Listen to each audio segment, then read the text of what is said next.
Welcome to NS TV. నేను రాజీవ్. ముందుగా headlines చూద్దాం. మేడ్చల్ జిల్లా కుషాయిగూడ ప్రాథమిక ఆరోగ్య కేంద్రంలో నూతనంగా ఏర్పాటు చేసిన బ్రెస్ట్ మరియు సర్వికల్ క్యాన్సర్ ను గుర్తించే అత్యాధునిక యంత్రాన్ని మల్కాజ్గిరి ఎంపీ ఈటెల రాజేందర్ ముఖ్య అతిథిగా హాజరై ఉప్పల్ ఎమ్మెల్యే బండారి లక్ష్మారెడ్డి, కార్పొరేటర్ సింగిరెడ్డి శిరీషారెడ్డిలతో కలిసి ప్రారంభించారు. ఈ సందర్భంగా ఎంపీ ఈటెల రాజేందర్ మాట్లాడుతూ క్యాన్సర్ వ్యాధిగ్రస్తున్న పడ్డ రోగులు బాధలు వర్ణనాతీతమన్నారు. క్యాన్సర్ వల్ల డబ్బులు మనిషి పోతారన్నారు. క్యాన్సర్ కు ఇప్పటికీ మందు లేదన్నారు.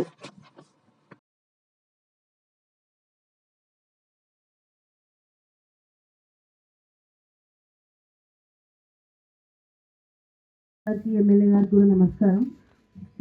ఇది టెస్టింగ్ అనేది మన ఆడవారికి చాలా ఇంపార్టెంట్. అందరూ నిర్వహించుకోవాలని కోరుకుంటున్నాం. థ్యాంక్ యూ అండి. ₹1,00,000 ₹2,00,000 డొనేషన్ కట్టాలి, వారికి నెలకు ఫీజు కట్టాలి. ఇట్లా ఎంత సఫర్ అవుతుందంటే మామూలు కూరగాయలు అమ్ముకుంటుళ్ళు, పళ్ళు అమ్ముకుంటుళ్ళు, ఆటో నడుపుకుంటుళ్ళు, కంపెనీలో పనిచేస్తుళ్ళు కూడా మా బతుకంటే అయిపోయింది, కనీసం మా పిల్లలైనా గొప్పగా ఉండాలి, గొప్పగా చదువుకుంటే చూసి మురవాలని చెప్పి అనుకుంటాడు. కానీ వాళ్ళకి పాపం ₹1,00,000 అప్పులపాలు చదివిస్తుంది. కానీ ఏమి లేదు.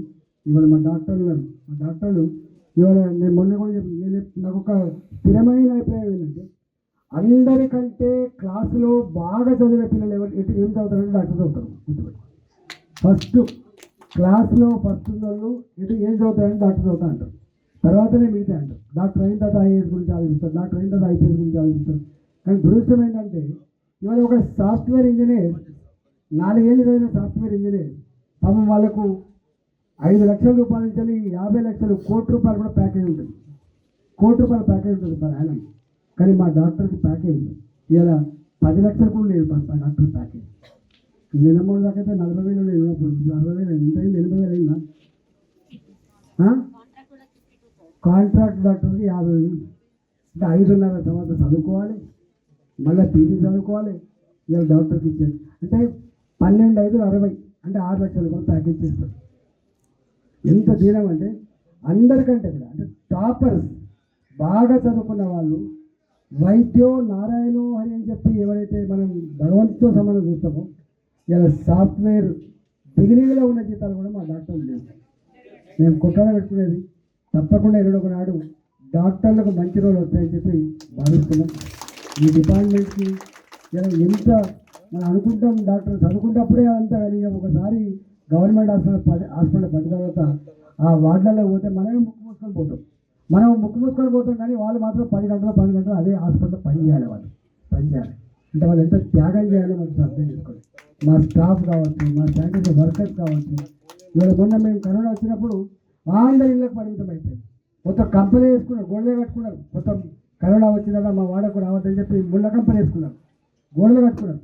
కానీ ఆ టైంలో కూడా మా మున్సిపల్ శానిటేషన్ వర్కర్స్, మా ఆశా వర్కర్స్, మా హెల్త్ స్టాఫ్ వాళ్ళ ఇళ్ళలో పోయి ఇలా ట్రీట్మెంట్ ఇచ్చే సందర్భాన్ని మనం మర్చిపోవద్దు. అంటే త్యాగం లేకుండా ఈ డిపార్ట్మెంట్ లేదు. మనకు త్యాగం లేకుండా మన డిపార్ట్మెంట్ లేదు. మనం చూస్తాం ఎన్నెన్ని రకాలు. కాబట్టి తొక్కుడు బండకున్నంత ఓపిక ఉండేది మా హెల్త్ డిపార్ట్మెంట్. కాబట్టి మా డాక్టర్లు కాబట్టి డాక్టర్లు అయ్యో మిమ్మల్ని గౌరవిస్తలేరు, సమాజం మా కృషిని గుర్తిస్తలేరు అనుకుంటూ కానీ ఆపద వచ్చినప్పుడు తప్పకుండా గుర్తిస్తారమ్మా. మంచిగా పని చేయండి. పేదలకు మీరు చేసేది మీకు ఉన్నోళ్ళు ఎవరు వారి మీద పెట్టి ఇవాళ తెలంగాణ డయాగ్నోస్టిక్ సెంటర్స్ ఓపెన్ చేశాం. ఎందుకంటే ఎర్లీ డిటెక్షన్ కోసం టెక్నాలజీ పెరిగింది, అనేక రకాల మందులు వచ్చినాయి. కానీ ఇప్పటికీ అందుబాటులో లేవు, ఎర్లీ డిటెక్షన్ లేదు, ల్యాబ్స్ దగ్గర పనిచేయవు, దానికి కావాల్సినటువంటి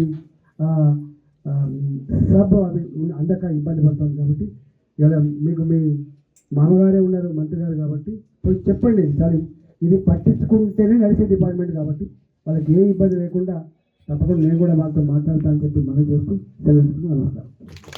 ఎక్స్ఎమ్మెల్యేలు, ఎమ్మెల్సీ గారికి, అలాగనే స్టేట్ ప్రెసిడెంట్ గారికి, బీజేపీ మహిళా ప్రెసిడెంట్ గారికి అందరూ కూడా నమస్కారం చేస్తూ ఈరోజు ఈ పిఎస్సి సెంటర్కి ఏదైతే స్కానింగ్ డిటెక్టివ్ ఏదైతే తీసుకొచ్చిందో రాజేందర్ అన్న చాలా సంతోషం అన్న. మీరు ఇట్లాంటివన్నీ మా కాన్స్టిట్యున్సీకి చేయాలి, ఇంకా కూడా చాలా వర్కులు కూడా ఇప్పించాలన్నా. ఎందుకంటే మీరంటే కనీసము సొసైటీలో కానీ ఆఫీసర్లు కానీ అందరూ కూడా మీకు రెస్పెక్ట్ ఇచ్చి ఏదైనా పనిచేస్తారు. ఎందుకంటే మీరు సీనియర్ మోస్ట్ కాబట్టి, మీరు ఉద్యమం నుంచి వచ్చారు కాబట్టి అందరు కూడా రెస్పెక్ట్ ఇస్తారు. మీరు చెప్తే ఫోన్ చేస్తే కూడా అందరు రెస్పాన్స్ చేస్తారు. ఇప్పుడు కూడా ఇంకా చెప్పాలంటే మా ఇద్దరు ఎక్స్ఎమ్మెల్యేలు కూడా నీతోటి ఉన్నారన్న. వాళ్ళు కూడా కానీ వాళ్ళు కూడా అందరు కూడా ఎలక్షన్లు అప్పుడే మాకు పార్టీలు, దాని తర్వాత మనం అందరం కలిసి పనిచేయాల్సిందే. కాంగ్రెస్ పార్టీ కానీ బీజేపీ కానీ అన్నీ కూడా పార్టీలో పక్కకు పెట్టి పనిచేస్తామని కోరుకుంటున్నాను. ముఖ్యంగా అన్న మొన్న కొన్ని వర్కులు కూడా ఇప్పించడం జరిగింది. అంటే ఇంకా శాంక్షన్ కాలేదు, శాంక్షన్ వస్తూ ఉన్నాయి ఇప్పుడు ఇంకా కూడా. ఎందుకంటే ఉప్పల్ కాన్స్టిట్యున్సీలో చాలా ఒక పిఎస్సి సెంటరే కాదు, ఇంకా చాలా హాస్పిటల్స్ కానీ చిన్న చిన్న బస్తీ దవాఖాలు ఇవన్నీ కూడా ప్రాబ్లం ఉన్నాయన్న. మీరు లాస్ట్ టైం మీరు హెల్త్ మినిస్టర్ ఉన్నప్పుడు కొన్ని శాంక్షన్ అయినాయి, కొన్ని జరిగినాయి. ఇప్పుడు కూడా కొద్దిగా మీరు దృష్టి పెడితే ఏంటంటే ఆఫీసర్లు వింటారు, మినిస్టర్లు కూడా వింటారు. కాబట్టి దయచేసి మాకు అందరు కూడా మా కాన్స్టిట్యున్సీ వైపు చూడాలని చెప్పి కోరుకుంటున్నాను. అలాగనే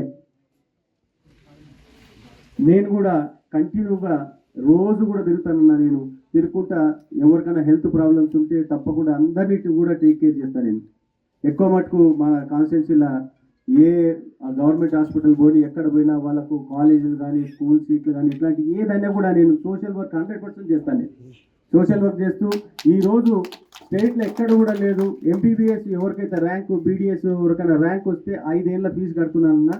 మీరు కూడా ఎవరైనా ఉంటే కూడా పంపించాలని చెప్పి కోరుకుంటున్నాను. వాళ్ళందరికీ కూడా ఫీజు పే చేయడం జరుగుతూ ఉంది. ఇంకా ఎవరికైతే హెల్త్ ప్రాబ్లమ్స్ ఇక్కడ సాల్వ్ కానీ ఏమైనా ఉన్నా కూడా నా దృష్టికి చేస్తే తప్పకుండా నా ద్వారా నేను హెల్ప్ చేస్తానని చెప్పి కోరుకుంటూ, మిగతా వాళ్ళకి కానీ ఇండియన్ రైల్వే వాళ్ళకి కూడా థ్యాంక్స్ చెప్తున్నాను. ఇట్లాంటి అన్ని ప్రోగ్రామ్స్ మీరు అన్ని ఇంకా కొద్దిగా హెల్ప్ చేయాలన్నా మీరు అందరూ కూడా. Thank you lot.